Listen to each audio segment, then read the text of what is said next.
Welcome to the Plume and Page. Today's story is 20,000 Leagues Under the Sea by Jules Verne. Chapter 5. At Random. For some while the voyage of the Abraham Lincoln was marked by no incident, but one circumstance arose that displayed Ned Land's marvelous skills and showed just how much confidence we could place in him. Off the Falkland Islands on June 30th, the frigate came in contact with a fleet of American whalers, and we learned that they hadn't seen the narwhale. But one of them, the captain of the Monroe, knew that Ned Land had shipped aboard the Abraham Lincoln, and asked his help in hunting a baleen whale that was in sight. Anxious to see Ned Land at work, Commander Farragut authorized him to make his way aboard the Monroe, and the Canadian had such good luck that with a right and left shot he harpooned not one whale but two, striking the first straight to the heart and catching the other after a few minutes' chase. Assuredly, if the monster ever had to deal with Ned Land's harpoon, I wouldn't bet on the monster. The frigate sailed along the east coast of South America with prodigious speed. By July 3rd we were at the entrance of the Strait of Magellan, abreast of Cabo de las Virgenes. But Commander Farragut was unwilling to attempt this tortuous passageway, and maneuvered instead to double Cape Horn. The crew sided with him unanimously. Indeed, we were likely to encounter the narwhale in such a cramped strait. Many of our sailors swore that the monster couldn't negotiate this passageway simply because he's too big for it. Nearly 3 o'clock in the afternoon on July 6th, 15 miles south of shore, the Abraham Lincoln doubled that solitary islet at the tip of the South American continent that stray rock Dutch seamen had named Cape Horn after their hometown of Horn. Our course was set for the northwest, and the next day our frigate's propeller finally churned the waters of the Pacific. "Open your eyes! Open your eyes!" repeated the sailors of the Abraham Lincoln. And they opened amazingly wide, eyes and spy-glasses a bit dazzled, it is true, by the vista of $2,000, didn't remain at rest for an instant. Day and night we observed the surface of the ocean, and those with nyctalopic eyes, whose ability to see in the dark increased their chances by 50%, had an excellent shot at winning the prize. As for me, I was hardly drawn by the lure of money, and yet was far from the least attentive on board, snatching only a few minutes for meals and a few hours for sleep. Come rain or come shine, I no longer left the ship's deck. Sometimes bending over the forecastle railings, sometimes leaning against the stern rail, I eagerly scoured that cotton-colored wake that whitened the ocean as far as the eye could see. And how many times I shared the excitement of general staff and crew when some unpredictable whale lifted its blackish back above the waves. In an instant the frigate's deck would become densely populated. The cowls over the companionways would vomit a torrent of sailors and officers.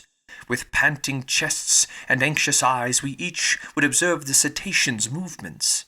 I stared until I nearly went blind from a worn-out retina, while Conseil, as stoic as ever, kept repeating to me in a calm tone, "If Master's eyes would kindly stop bulging, Master will see farther." But what a waste of energy! The Abraham Lincoln would change course and race after the animal sighted, only to find an ordinary baleen whale or a common sperm whale that soon disappeared amid a chorus of curses. However, the weather held good. Our voyage was proceeding under the most favorable conditions. By then it was the bad season in these southernmost regions, because July in this zone corresponds to our January in Europe. But the sea remained smooth and easily visible over a vast perimeter. Ned Land still kept up the most tenacious skepticism. Beyond his spells on watch, he pretended that he never even looked at the surface of the waves, at least while no whales were in sight. And yet the marvelous power of his vision could have performed yeoman service. But this stubborn Canadian spent 8 hours out of every 12 reading or sleeping in his cabin. 100 times I chided him for his unconcern. "Ah," he replied, "nothing's out there, Professor Achona, and if there is some animal, what chance would we have of spooting it? Can't you see we're just wandering around at random? People say they've sighted this slippery beast again in the Pacific high seas.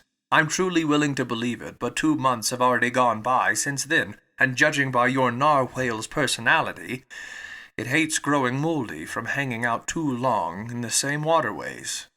It's blessed with a terrific gift for getting around. Now, Professor, you know even better than I that nature doesn't violate good sense, and she wouldn't give some naturally slow animal the ability to move swiftly if it hadn't a need to use that talent. So if the beast does exist, it's already long gone. I had no reply to this. Obviously, we were just groping blindly. But how else could we go about it? All the same, our chances were automatically pretty limited. Yet everyone still felt confident of success, and not a sailor on board would have bet against the narwhale appearing. And soon. On July 20th, we cut the Tropic of Capricorn at longitude 105 degrees, and by the 27th of the same month, we had cleared the equator on the 110th meridian. These bearings determined, the frigate took a more decisive westward heading and tackled the seas of the Central Pacific.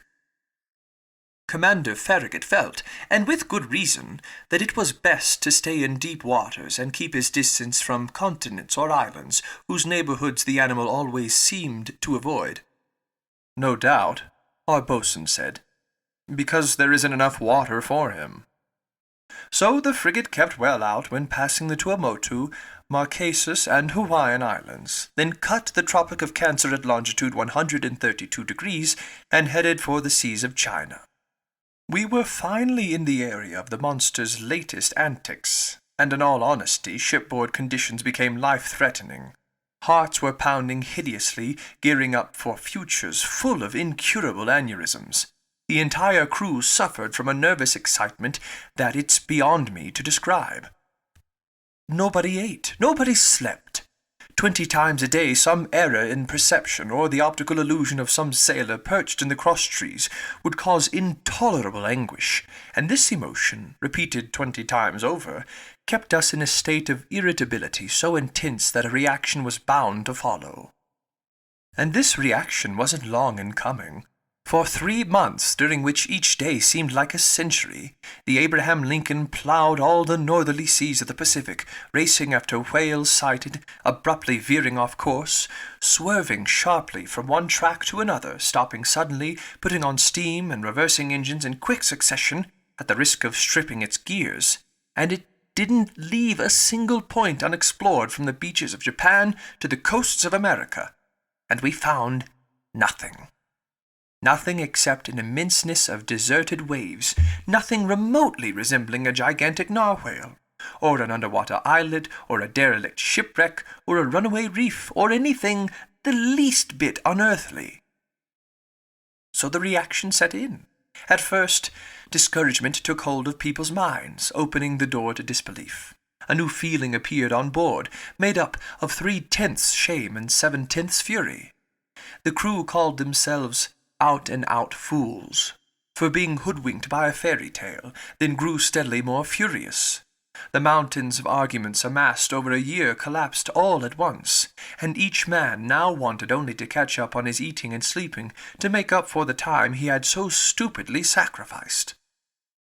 With typical human fickleness, they jumped from one extreme to the other.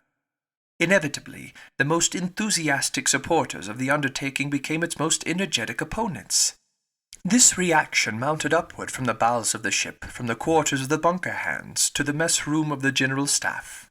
And for certain, if it hadn't been for Commander Farragut's characteristic stubbornness, the frigate would ultimately have put back to that cape in the south.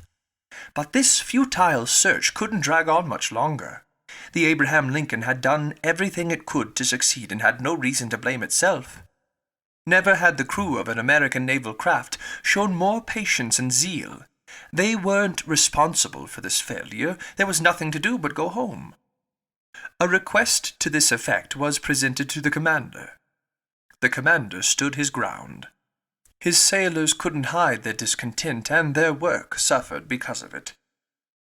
I'm unwilling to say that there was mutiny on board, but after a reasonable period of intransigence, Commander Farragut, like Christopher Columbus before him, asked for a grace period of just 3 days more. After this 3-day delay, if the monster hadn't appeared, our helmsman would give 3 turns of the wheel, and the Abraham Lincoln would chart a course towards European seas. This promise was given on November 2nd. It had the immediate effect of reviving the crew's failing spirits. The ocean was observed with renewed care. Each man wanted one last look with which to sum up his experience. Spy-glasses functioned with feverish energy. A supreme challenge had been issued to the giant narwhale, and the latter had no acceptable excuse for ignoring this summons to appear. 2 days passed. The Abraham Lincoln stayed at half steam, on the off chance that the animal might be found in these waterways. 1,000 methods were used to spark its interest or rouse it from its apathy. Enormous sides of bacon were trailed in our wake, to the great satisfaction, I must say, of assorted sharks. While the Abraham Lincoln heaved, too, its longboats radiated in every direction around it, and didn't leave a single point of the sea unexplored. But the evening of November 4th arrived with this underwater mystery still unsolved. At noon the next day, November 5th, the agreed-upon delay expired. After a position fixed true to his promise, Commander Farragut would have to set his course for the southeast and leave the northerly regions of the Pacific decisively behind. By then the frigate lay in latitude 31 degrees 15 north and longitude 136 degrees 42 east. The shores of Japan were less than 200 miles to our leeward. Night was coming on. 8 o'clock had just struck. Huge clouds covered the moon's disk. Then, in its first quarter, the sea undulated placidly beneath the frigate's stem-post. Just then I was in the bow, leaning over the starboard rail. Conseil, stationed beside me, stared straight ahead. Roosting in the shrouds, the crew examined the horizon, which shrank and darkened little by little. Officers were probing the increasing gloom with their night-glasses. Sometimes the murky ocean sparkled beneath moonbeams that darted between the fringes of 2 clouds. Then all traces of light vanished into the darkness. Observing Conseil, I discovered that, just barely, the gallant lad had fallen under the general influence. At least so I thought. Perhaps his nerves were twitching with curiosity, the first time in history. "Come on, Conseil," I told him. "It is your last chance to pocket that $2,000. "If master will permit me saying so," Conseil replied. "I never expected to win that prize, and the Union government could have promised $100,000, and been none the poorer." "You're right, Conseil. It turned out to be a foolish business after all, and we jumped into it too hastily. What a waste of time, what a futile expense of emotion. 6 months ago we could have been back in France." "In master's little apartment," Conseil answered. "In master's museum. And by now I would have classified master's fossils, and master's Barbarossa would have ensconced in its cage at the zoo in the botanical gardens, and it would have attracted every curiosity-seeker in town." "Quite so, Conseil. And what more, I imagine that people will soon be poking fun at us." "To be sure," Conseil replied serenely. "I do think they'll have fun at master's expense. And must it be said?" "It must be said, Conseil. Well then, it will serve master right." "How true. When one has the honor of being an expert as master is, one mustn't lay himself open to—" Conseil didn't have time to complete the compliment. In the midst of the general silence, a voice became audible. It was Ned Land's voice, and it shouted, "Ahoy! There's the thing in question abreast of us to leeward!